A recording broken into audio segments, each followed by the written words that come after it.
Hello everyone. In this video, we'll take some of your doubts that have been asked by our students on our discussion board and we'll try to answer them here. So for the people who are not our subscribers or are new to our channel, you can check out our app APSCD, which is exclusively for civil engineering for your any exam preparation.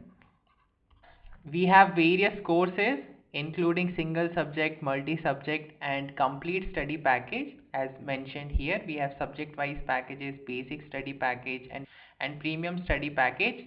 These are the features in different packages. We have complete video lectures, study material, doubt support.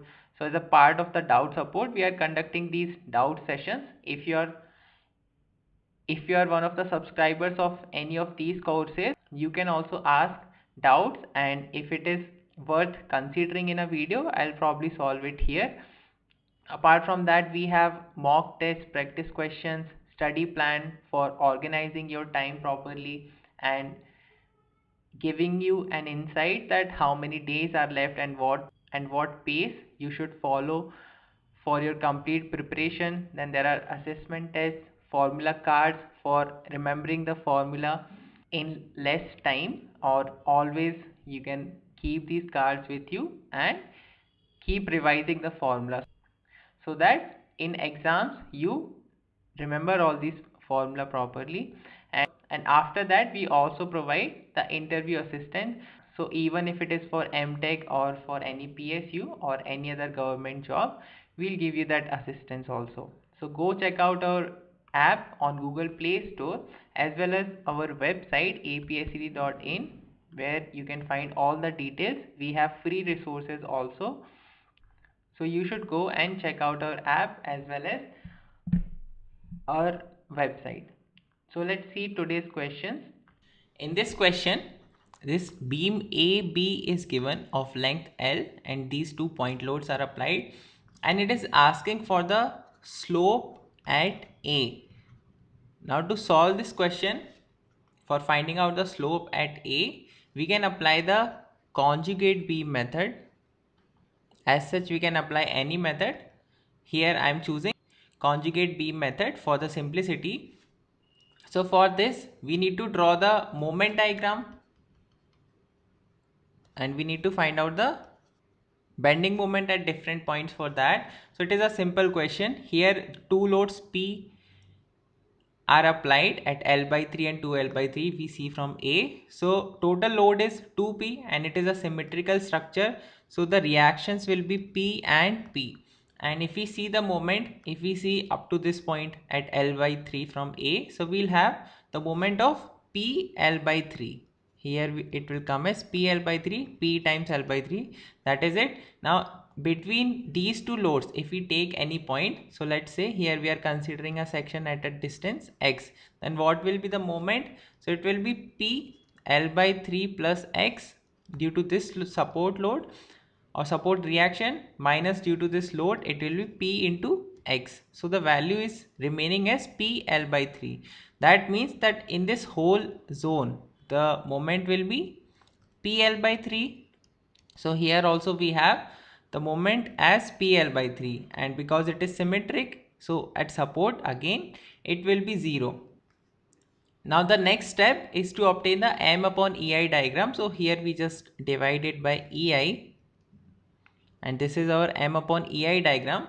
And because these supports are pinned supports, pinned and roller, so for that, and these are provided at ends, so for conjugate beam also the support conditions will not change. So support conditions will remain the same. So we have this conjugate beam. Now for a conjugate beam, we know the shear force in the conjugate beam.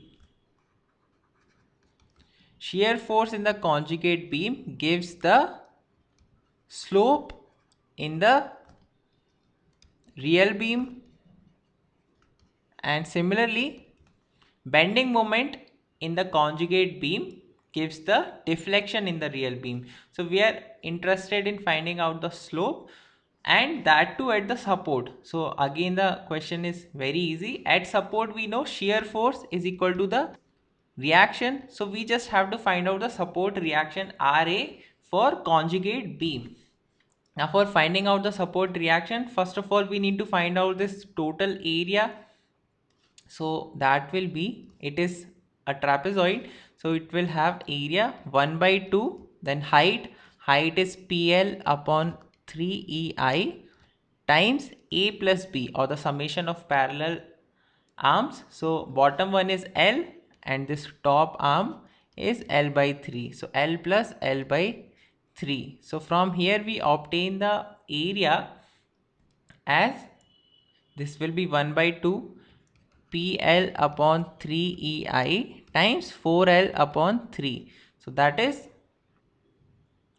2PL square upon 9EI. Now that is the total area, or we can say that will also be the total load. And we need to find out the reaction at one of the supports. So that will be half of this load. So half will be the reaction, and that is PL square upon 9EI. And reaction, as we know, in conjugate beam at support it will be equal to shear force. So this value is also for the shear force at A. So that way PL square upon 9EI is the required answer for the slope at A. Then let's see the next problem. So here it says a hollow circular column of internal diameter d and external diameter 1.5 d is subjected to compressive load. The maximum distance of the point of application of load from the center for no tension. So we have a hollow circular section column. Now for this column, the internal diameter here is d and external diameter is 1.5 d. Now from the center, we are saying that the load is applied at some distance. The load can be here, here. If you put a plate, then on this hollow part also we can apply load. Don't confuse that how will we apply load on this hollow area. So load can be applied anywhere on this column, here, here, and because of that, the load will have some eccentricity apart from the center of this cross section. If we apply anywhere else, then it will have eccentricity, and because of that there will be tension also. I mean, it is possible that there can be tension. Now for that it is asking that what is the maximum distance at which we can apply the load without tension. So for that we can write the stress, the equation for general stress, as P by A minus M by Z is equal to 0. If let's say the load is applied at some eccentricity E, and if we transfer this load at the center, so we'll have a load P and a moment of PE. So from that we have written this equation.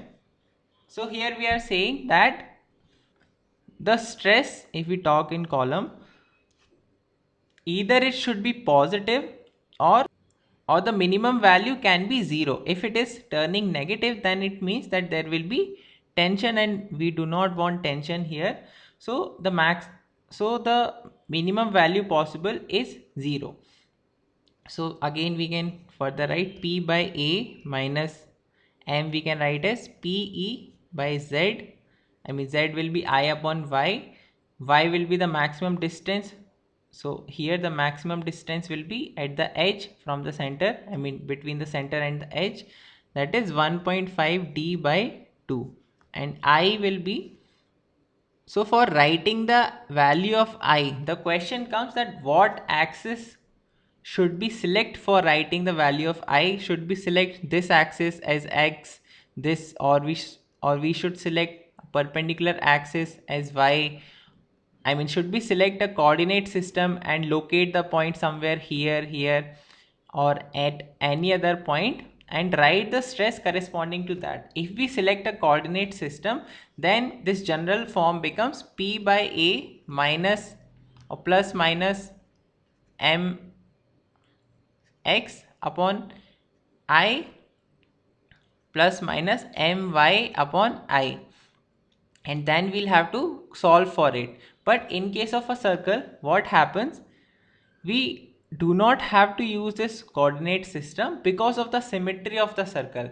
Because of the symmetry of the circle, there is no significance of these coordinate axes, because any axis that is passing through the center will have the same value of moment of inertia. So if the point is located here, then instead of choosing this coordinate axis, I can just take this axis, this axis, then the load will pass through the axis itself, and we don't have to take this additional term here, we can just take one term. So the load can be anywhere, and if we take an axis passing through the center and that load, then the moment of inertia will have a fixed value, and we need not consider two axes in case of a circle. That is my point. So from here, the value of I is simply pi by 64 1.5 d to the power 4 minus d to the power 4. Then we can simplify it. So this I term we can also write as pi by 64 1.5 d square plus 1 plus d square times, I am just doing a square minus b square here. So a plus b, a minus b. So this is a plus b, and a minus b will be 1.5 d square minus d square. So combining this term and this term, we can write the area as a upon 16. So this term here by 16, and this term will give the area times 1.5 d square plus d square. This we can replace here. So we have p by a minus pe 1.5 d by 2 by a by 16 1.5 d square plus d square is equal to 0. So we can take p by a common from this term, and we can further simplify it. So you can do that part on your own, and if you simplify it, so from here we obtain the value of eccentricity as 13t by 48. So that is we are obtaining for the condition when there should be no tension in the column. The load can be at this eccentricity. So it means that from the center, this load can be at this radial distance of E anywhere. It doesn't have to be on a particular side. It can be anywhere for this value, for the tension to be 0. So if it was a question of a rectangle or any other shape, then in that case we need to consider two coordinate axes. That is, if it is saying that what is the eccentricity, then the point can lie here, or it can be on this axis or not on this axis. So because of that, we consider these two terms here for finding out the eccentricity. But in this case, because any axis passing through the center gives the same moment of inertia, so we just have to take one term here. So that is it for this video. In the next video, we'll take more such example problems and doubts.